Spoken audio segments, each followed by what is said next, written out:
Recently, Coin anchors Jeff Gianola and Dan Tilken did a series of reports called Is Portland Over? And it didn't paint a pretty picture of the Rose City. Here's an overview.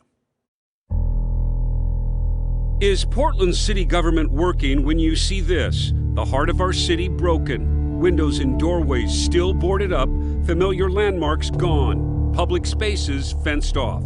It seems like the city's doing nothing. They wring their hands and occasionally they say, this is terrible, it's not acceptable for Portland. But they don't do anything. They're too busy fighting with one another about whose bureau is going to be taken care of better. Is Portland working when a homeless problem that was bad is now worse, with tents and camps spreading into neighborhoods? I don't think I could describe it. My unsatisfaction, lack of response, of lack of accountability, unsafe neighborhoods. We need help. Is city government working when piles of trash and filth have now become a normal part of our city's landscape? When I emailed city council, there's no response. None. And when gun violence exploded across Portland this summer, how did City Hall respond? Mayor, did you see any of those reports and what did you think of what you did see? I did see them, and I fundamentally disagree with the premise. Portland is not over until we say it's over. I think we have to acknowledge there are serious problems, and the people who you highlighted in the reel, they have real concerns. Those concerns deserve to be highlighted and heard, and they're right that those issues need to be addressed. There's a couple of things I do want to say, though, in response just to the few moments that you showed. Number one, the council is not divided on these issues. We're not squabbling with each other. We're in agreement that the priorities are mitigating homelessness and getting as many people off the street as quickly and humanely as possible. We're in agreement that public safety is critically important, and a majority of the council supports my vision of 300 new officers in 3 years. They supported my efforts to put the focused intervention team on the streets to reduce gun violence.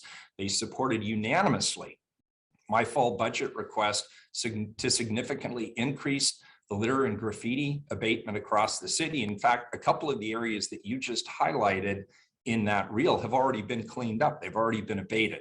So we're well positioned here in 2022 to continue to make good progress. One of the points that was made in there that we haven't addressed is the makeup of city council, the fact that there are individual commissioners who have bureaus that they oversee. The perception is that the commissioners are more concerned about protecting their own bureaus than being part of a coordinated effort to solve city problems. How do you address that? Well, look, this is a terrible form of government. We all know it. The commission form of government has long been discredited. It was created in the early 1900s at a time when people didn't want consolidation of authority or power. Now people are seeing that's a folly. The city is larger, it's more complex, the issues are deeper, and it requires more coordination amongst bureaus. And this commission form of government bifurcates the responsibility and the authority. People look to me as the mayor, and if they come from a city that has an actual normal type of mayoral structure where the mayor, in fact, runs the infrastructure, they don't have these issues. Portland has 5 mayors in this commission form of government. So we have to come to agreement on the priorities. We have to collaborate and work together amongst our bureaus. And what we see is when we succeed, it's because we overcome the form of government. It's not because of the form of government. So I strongly am advocating for change. I would like us to either have a city manager council form of government or a strong mayor form of government, the way other cities our size do. But there's no way we should stay with the commission form of government. It is obsolete, it is antiquated, it is fragmented, it makes it very difficult to coordinate amongst bureaus. And frankly, the public deserves to know who is in charge, who has the authority, and who is responsible. And right now, responsibility and authority rest with different commissioners depending upon the issue. How is coordination happening under the current system, though? I mean, we have problems that are urgent that we need to deal with right now. This is the system that we have. Is there any way that the mayor's office perhaps could be a clearinghouse for all of the Absolutely. bureaus to come together? Yeah, Ken, absolutely. That's my primary responsibility as mayor, is to keep everybody on the same page. We did it through a work session last year where we agreed on the council's key priorities: homelessness, public safety, livability, and economic recovery. I then shaped the executive budget, the proposed budget for the city of Portland, based on those 4 priorities, receiving the lion's share of attention and resources. My council unanimously supported that budget. When we got to the fall budget process, I worked individually with each of the commissioners to make sure that they were on board with these strategies. And we also are very careful about how we allocate bureaus. We make sure that bureaus that need to work together are put under the leadership of commissioners who are willing to work together and partner to make things happen.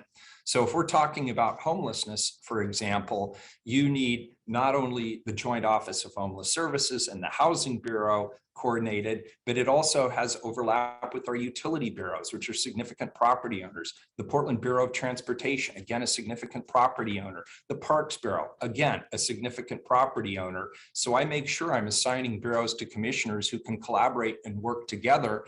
And I'm making sure that we hire bureau directors who understand they're coming in as part of a team, not as lone wolves.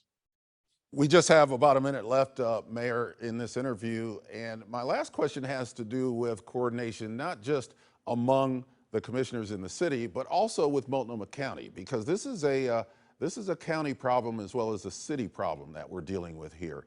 How well do you work with the Multnomah County Commission? I work well with the Multnomah County Commission. That doesn't mean we have differences of opinion.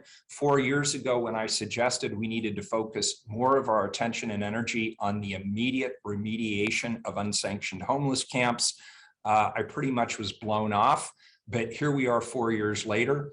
And I think the tide has turned. People agree with me that yes, we need housing. Yes, we need to focus on long-term transitional options, but we also have an emergency, a crisis on our streets today, and we need to get as many people off the streets as quickly and humanely as possible. We've significantly worked together with the county to increase emergency shelter and our navigation teams to bring people in out of the cold and into services.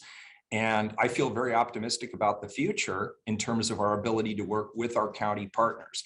I'm still demanding that our state partners step up and do something about the mental health and substance abuse system in this state. It's deplorable. The state is responsible for it. They get federal dollars to administer that system. And I hope our candidates for governor, rather than pointing fingers at the city of Portland or declaring us in a death spiral, understand they have a responsibility to address mental health and substance abuse issues in this state. And I, as mayor, stand ready to help them if they are willing to take on that leadership role, which is ultimately their responsibility.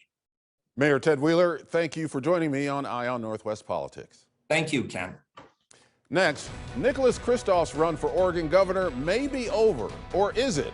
We dive into why, plus comments from Secretary of State Shemia Fagan and Kristof's reaction next.